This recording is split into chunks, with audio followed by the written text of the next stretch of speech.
Iddasi qabata malee maakiin miidiyaa dhistee miidiyaa kana irraan baddu miidiyaa makana irraa asumarraa argitaan taayalla. Gabbaare uffata keessa gubattee uffata keessatti marattee fiida inshallah. Egaa hinaaffaan hagana muluu nama geesse. Egaa hinaaffaan kana mara hin geesse jechuudha. Asuma keessatti inni naaftaati gizee mara ilmi namaa hima deema adees maa hinaafta asuma harta kun sibiraa guddata osoma akka hinaafu sibiraa guddata kun ati asuma hinaafi asuma gubadhu taqaaxan.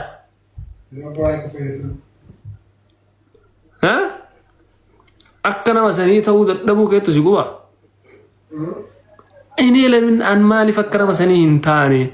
ani maaliif nama sanan kadhee jechuu dhistee miqanyummaa namatti akkana miqanyaa'uun kun namatti naafuun kun histii akkana qabaachuun walitti histii nasaduun kun sin barbaachisu obboleessi sin fayyadu siyyuu si ajjeesa akira deemee marzii sitti ta'a wallaa laziim marzinumu. Dhugaa hedduu waan nama gaddisiisudha. Waan micayyoo kana irratti hojjetan waan maak irratti hojjetan dhugaa dhala namaa irratti hojjetu ilmi namaa ta'e jechuudha. Micayyoo kana yeroo hunda ishii boochisu maal akka ta'e hin beeku. Sila micayyoo matana qofa argammoo miidiyaa irratti ka arrabsa ishii waa tokko ishii kan yeroo maqayyalaa guban ishii maaluma isin goote gara micayyoomtitu maaluma isin baddalte maalidha badiin ishii maalidha inni kun hunda kunuma hundi badee maal balleessiti dhugaa waaqayyo nama arrabsitu ittuma inaafanii ittuma dhugaa rabbii oromoon teenyatu nama waa dalaguun jaalattu durumaayyuu jechuudha beektanii nama namaaf yaadu nama saba isaatiif hojjetu nama gargaaru nama rakkatoota bira ejjetu hin jaalattu jechuudha. Dhugaa dubbachuuf amma makii odoo tuktukii nama biraa gubate agana nama nan aarsu dhugaa rabbii kan micayyoo kana kan gubate baay'ee na aarsa irratti guban jechuudha. Maaliif micayyoon kuni dhugaa rabbii ani takkaa miidiyaa kaarratti kana ishee arge takkaa amantaa nama arrabsitee hin beeku takkaa ganda nama arrabsitee hin beektu takkaa nama xiqqeessitee hin beektu takkaa hayyuu xiqqeessitee hin beektu takkaa sheekii qeessii xiqqeessitee hin beektu dhugaa dubbachuuf jechuudha. Umrii si haadheeressoo obboleettii koo waan biraa waan jedhu qabu dhugaa rabbii jechuudha. Micayyoon kuni ani hin beeku dhugaa rabbii ani hedduun ishee jaaladhallee hedduu ishee kabajallee dhugaa rabbii maaliif baay'ee qabbanee tana dasni jetti yeroo laayivii seente hundumaa laayivii ishee dhufa garuu namni akkam ilmi namaa garaa walitti jabaata ijoollee akkam garaa walitti jabaata. Micayyoon kuni wanni ishiin badaa waan badaa irratti miidiyaa harratti hojjette hin jiru waan gaarii nama gargaaru abeet maali naafana gana ga'u ijoollee addunyaa kana gannee biraa deemna hinaafumta gana ga'ee har'a micayyoo makan irratti micayyoo tana bichaa arganii micayyoo tana bichaa arganii namoonni nama arrabsaa oolu amantaadhaan kutaadhaan gandaa wal qoodanii nama arrabsaa oolu hayyuu xiqqeessaa oolu qeeshii xiqqeessaa oolu beekaa xiqqeessaa oolu sheekii xiqqeessaa oolu hin jiru kan isaanii dhiistanii har'a micayyoo tana nama gargaartu gargaarsa namaa haadha abbaa ijoollee jettee doon jenne ijoollee rakkattee akkasitti ol kakaa akkasitti bira buutee gargaaruu malee micayyoon tun maaluma balleessitee tuktukii ishii alaa gubdan miiliyoona 1,200 geesse haganumatti jalaa gubdan maalidha garuu maal isin goote badee maal isin goote garrameen tun dhugaa waaqayyo obboleettii koo fayyaa siyaa kennu makii koo fayyaadha waan nan kan caalu dheessa homaamatti ilmi namaa kaayaa waan caalaniif funuma namatti naaffan akkanaa kun immoo gaarii miti. Micayyoon tana gisee baay'ee tuktukii kana jalaa gubu maaliif akka ishee jalaa guban hin beeku biyya na saboo waan akkuma namaa kanallee nama arrabsitu garshee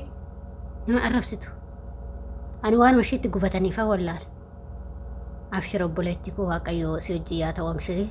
tuktukii har'a soobanatti miiliyoona 3 galcha oromooni namni si jaallata garuu baay'ee nama aarsaa dhugaa rabbii dubbachuuf ilma namaa kan walirraan taa'u odoo aangoo wayii qabaate jechuudha lubbuu tana wal baasa uumee akka waaqayyooti uumee akka waaqayyooti lubbuu tana nutti horee jechuudha ilmi namaa kun silaa qaata addunyaa har'a hin jirru silaa dhumneef dhugaa rabbi odoo aangoo akka waaqayyoo ajjeesuu fi uumuu qabaate ilmi namaa qaata addunyaa irraa fixe nu fixe silaa addunyaa irraa ilmi namaa kun garuu waaqayyo haa galatoo. Rabbi dhugaa hedduu takka na gaddisiise wannaan ishee gubachuudhaaf tuktukiin ishee gubachuudhaaf har'a sodoo baratte ishii miiliyoona magalti garuu hedduu nama aarsa dhugaa rabbi hedduu nama aarsa ilmi namaa oromoon teenya nama waa hojjetuuf duraa hin jaalattu waan nama waa hojjetuuf hin jaalattu ishii naaffaa qabdi walitti naafti waan nyaachuu halkan guyyaa miidhuma irraa yiisuu yoo xiqqishuu namni jabaate iki naafu ani kanan jedhu garra nama micoomti tun bichaan maal isaan goote rabbi maakii bichaan maal ishee isaan goote badee garrameen tun oduu nama arrabsu jalaa gubanii hoo ijoollee kun nama arrabsaa ooltu amantaa nama arrabsaa oolu ganda nama beekaa nama wallaala nama kan arrabsaa oolan kana isaanuma jalaan gubdani isinaa gubu waaqayyo isinaa gubu obboo bakka mucayyoo bakka abbaan tuktukii kana mucayyoo kana jalaa gubda isinaa gubu gubadhaas dhugaa rabbee namallee namaaru heddoota kana na gube dhugaa rabbee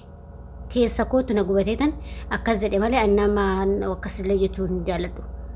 maaliif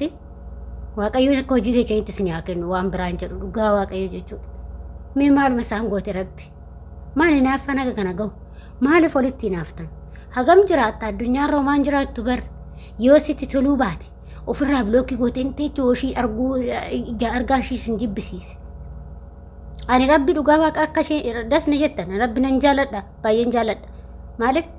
ishii laayifii seenan jilman dhaqa akkata laayifima ishii ilaalaa oola dhugaa rabbi dasna jetti garramee tana dhugaa rabbi maali oduu nama arrabsitee namni bakka arrabaatitti wal gaa bar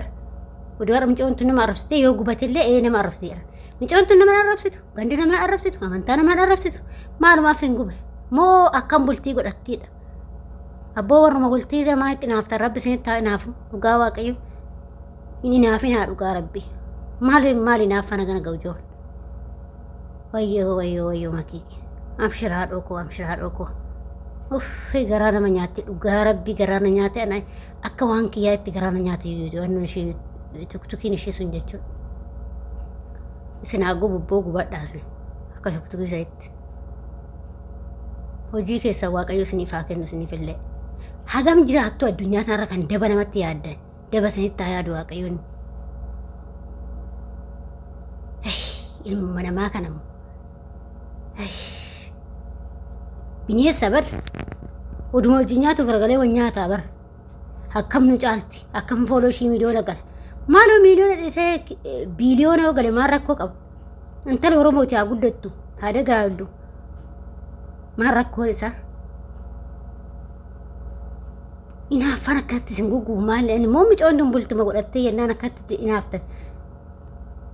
maali baala yaa waaqa koo dhugaa waaqayyo jechuudha obboleetti koo abshir maakiyyee keenya abshir umaamati yoo waaqayyo jedhe sii deebi'a isin haa gububboo gubadhaase